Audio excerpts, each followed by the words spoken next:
So in the end, I arranged the paints like this. So in this tin here I've got my spares and my spot samples. So I've got the half of the indigo colour that I broke up so that I could put a half pan in this kit here. So I've got the other half here for when that runs out. And then I put my Oslo samples in here from my last order, and the two of the samples, the celadonite and the, oh, I've forgotten the name of the other one. The celadonite and the Côte d'Azur violet I've popped in here as well.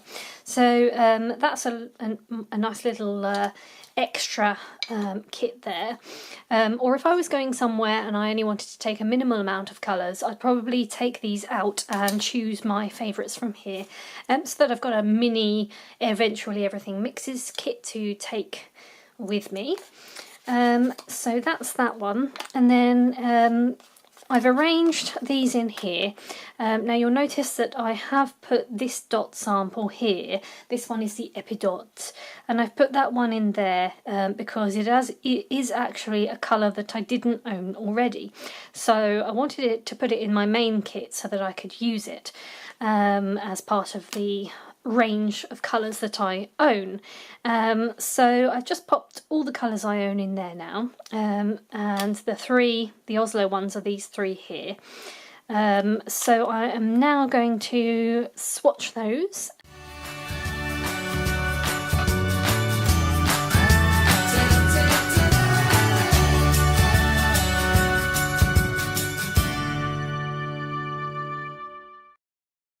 So we have here 1, 2, 3, 4, 5, 6, 7, 8, 9, all 10 of the colours here. They are all very nice. And then here I was comparing the original two colours, which is the Côte d'Azur violet here and the celadonite here. These two are the originals. These two I think were the samples, and they're very similar indeed. So Emma does a very good job of consistency with her colours that she makes. Even if they're different batches, the colours are very much what they were originally. And then I just had some fun with a bit of mixing. Now I know I can't really do much mixing with these colours because I don't have a bright enough yellow, a red enough red, or, well, the blues I think would mix. But what I've done here is, I hope it's bright enough, I can't quite tell on the camera, but what I found was the colours, like here, this was a set of, this was 4 colours.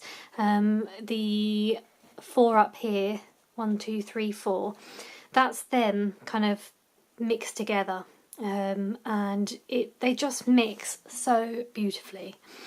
Then I had a go with this colour here, which is kind of quite an earthy browny red, and I decided to see what would happen when I mixed in some of the colours into that.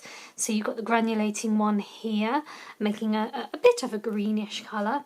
You've got the, I think this was the indigo, and then you've got the really lovely the pigmented Oslo blue there, which mixed really nicely with this colour, and also with a more yellowy shade there to make a gorgeous kind of forest green sort of teal shade. And yeah, just more little mixes. I just find the colours just go really nicely, and I didn't find that any colours mixed into a horrible colour, if you know what I mean. None of them went sort of muddy and browny or black.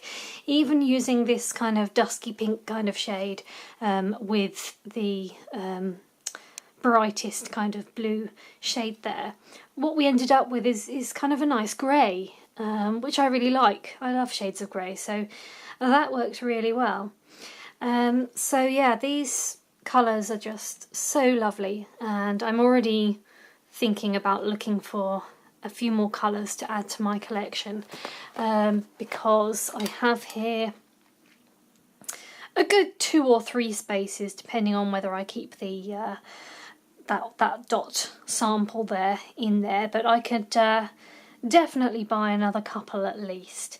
And so I'm thinking that I'm very much missing a kind of red shade, I think, so that would be good, and possibly a brighter yellow shade, a bit more of a lemony yellow shade, because that would allow me to mix really well with both a red shade and all these blues and so forth. So yeah, I might have to have a little nosy at the shop again.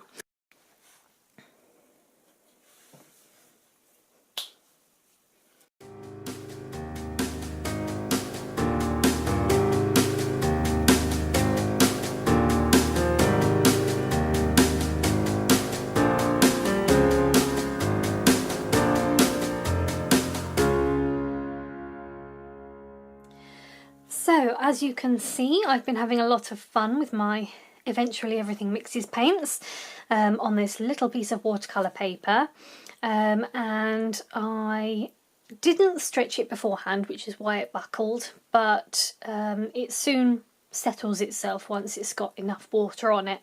And I had a lot of fun kind of mixing all the colours on the page and seeing what effects I could get. Now, I'm not going to tell you what I have painted here. I think it would be fun for you to try and guess. It looks quite obvious to me, so I think some of you will guess, but of course it will look obvious to me because I'm the one that chose what to paint. But I am going to leave it here because I need to let it dry, and in the next video I'm going to be looking at these Kramer pigment grey shades and white shades. It's a really interesting set, so I'll be trying it on different papers, but I will also be trying it on this painting. So currently, so far, it's all just been the Eventually Everything Mixes paints, and then I'll be adding some of those light and dark shades onto it, which isn't necessarily a conventional method, especially if I'm adding kind of whites and creams onto it, but I think it would be interesting to try. So yeah, see if you can guess what I'm painting, and in the next video we'll see, 1, if you guessed correctly, and 2, if I actually managed to finish the painting without messing it up. I hope I do, because I like it so far.